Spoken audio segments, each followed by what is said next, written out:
अच्छा, और case suicide का है सर। वकील साहब ने अंदर से दरवाजा बंद करके जहर खा लिया है।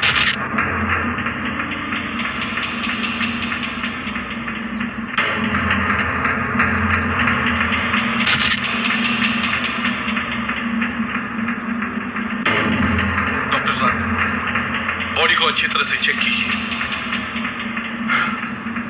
पल्स नहीं चल रही है।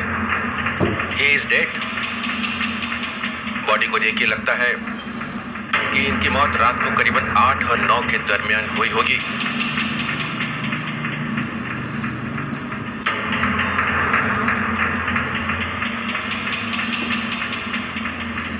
किसी भी चीज को जरा ध्यान से हाथ लगाना।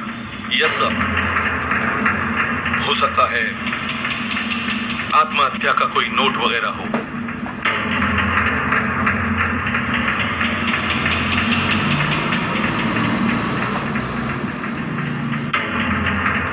मुंह से झाग निकला हुआ है।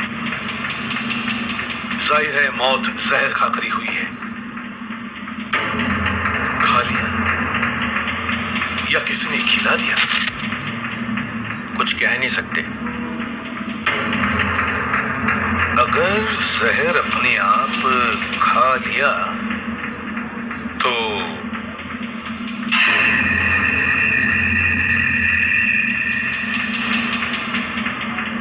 ब्लड प्रेशर कम करने की दवाई। ब्लड प्रेशर के मरीजों को अक्सर डिप्रेशन हो जाता है। इसमें से एक कैप्सूल खाया है।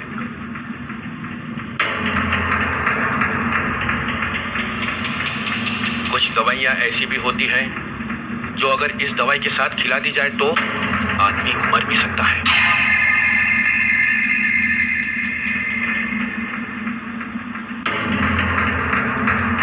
इसका मतलब किसी ने वकील साहब को पहले वो दवाई दी और फिर जब उन्होंने ये कैप्सूल खाया तो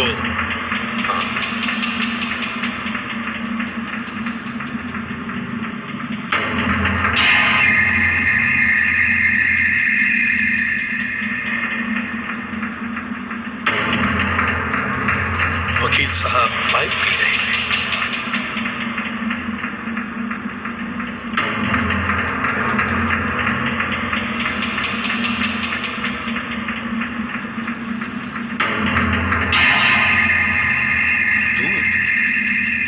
आधा पिया हुआ है। कहीं वो दवाई, वो जहर इस दूध में तो नहीं? इसी दूध में वो जहर मिलाया गया होगा।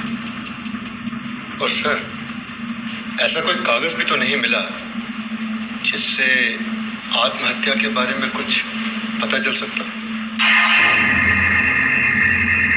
अगर वकील साहब को जहर इस दूध में दिया गया तो फिर ये ग्लास अंदर कैसे आया? दरवाजा तो अंदर से बंद था। कौन हो सकता है? कौन ला सकता है ये जहर से भरा दूध? मैं ये कैसे बता सकती हूँ? अगर आप नहीं बता सकते तो और कौन बता सकता है? आप ही तो उनकी देखभाल करती थी। और अगर आपने उन्हें दूध का ग्लास नहीं दिया तो क्या आसमान से टपक पड़ा? आपके भाई की मौत जहर खाने से हुई है। अब जहर कहां से आया ये तो हम कह नहीं सकते, मगर दूध भाई साहब तो दूध पीते ही नहीं थे। दूध पीते ही नहीं थे? कमरा अंदर से बंद है, दूध का ग्लास आधा खाली है।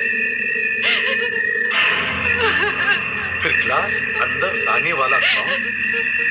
दूध पीने वाला कौन? भगवान, ये सब क्या हो गया? अब मेरा क्या होगा? होना क्या है? सारी जायदाद मिलेगी और क्या? रहने दो ना सरोज, तुम भी। क्यों रहने दो जी? तुम चुप रहो। पिछले 15 साल से हम इस फ्लैट में रहते हैं। एक दिन भी ऐसा ना गया हो जिस दिन इस औरत ने अपने भाई से झगड़ा ना किया हो जायदाद के लिए। नींद खराब कर दी हमारी। वकील साहब आपके पड़ोसी थे, इस तरह की बातें कर रही हैं आप उनके लिए?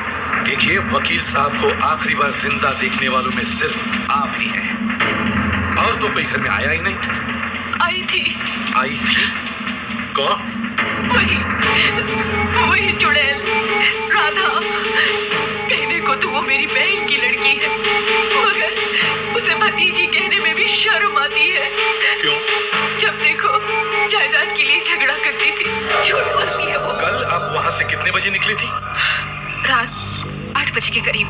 और वकील साहब की मौत करीब 8:30 के आसपास हुई थी। क्या कहना चाहते हैं आप? वकील साहब की टेबल पर हमें एक दूध का ग्लास और ये कैप्सूल्स मिले हैं। दूध का ग्लास? लेकिन दूध का ग्लास तो वहां कोई था ही नहीं। था ही नहीं? तो फिर वकील साहब को दूध किसने दिया? एक मिनट। जब मैं अंकल से मिलकर वापस जा रही थी तो किचन में मैंने वकील साहब की बहन को देखा। क्या चाहिए? कुछ नहीं। अंकल ने ये कप किचन में रखने को कहा था। ओहो, बड़ी सेवा हो रही है अंकल की। तू क्या समझती है अंकल तुझे मेवा देंगे? एक फूटी कौड़ी भी नहीं आएगी तेरे हाथ, समझी? इस बात का फैसला अंकल करने वाले हैं बहुत जल्द ही। अंकल क्या फैसला करेंगे? उनका तो एक पांव वैसे ही कब्र में लटका हुआ है। और फिर ये मेरी जिंदगी का भी सवाल है। मैं सच कह रही हूँ इंस्पेक्टर साहब, मैंने उसे अपनी आंखों से दूध में कुछ मिलाते हुए देखा था। उसने दूध में जरूर जहर मिलाया होगा। मगर क्यों? उसने ये नहीं सोचा कि सबसे पहले वो ही पकड़ी जाएगी? आखिर घर में और है ही कौन? रही बात दूध में जहर की, वो तो केमिकल लेबोरेटरी की रिपोर्ट ही बता सकती है। मार्क ने टेस्ट किया, दूध में शक्कर। बस नहीं, एक और टेस्ट करना बाकी है। देखिए, ये सॉल्यूशन हमने उस दूध से तैयार किया है। अगर दूध में जहर है तो इस सॉल्यूशन की 3 या 4 बूंदें मिलाने पर भी इसका रंग नहीं बदलेगा। जी हाँ, 3 या 4 बूंदें। अगर रंग बदला तो जहर नहीं है।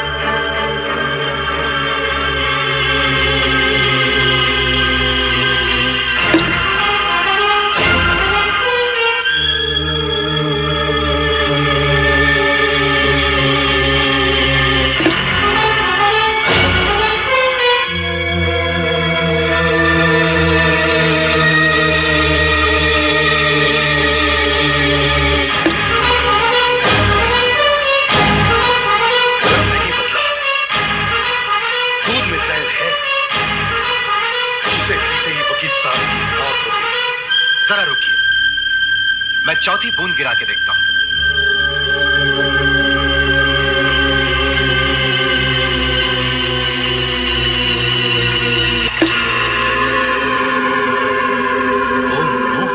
रंग बदल गया। दूध में जहर नहीं है? जी नहीं है। ये कैसे हो सकता है? वकील साहब के मुंह से तो झाग निकल रहा था। मौत जहर खाकर ही हुई है। इसमें कोई शक नहीं कि वकील साहब की मौत जहर खाकर ही हुई है। ये तो मुझे उनकी लाश देखने के बाद ही पता चल गया था। उनके मुंह से जो कड़वे बादाम की बू आ रही थी वो सिर्फ साइनाइड खाने के बाद ही आती है। साइनाइड? हाँ, cyanide, king of the poisons. उसे हम जहरों का राजा कहते हैं। वो इतना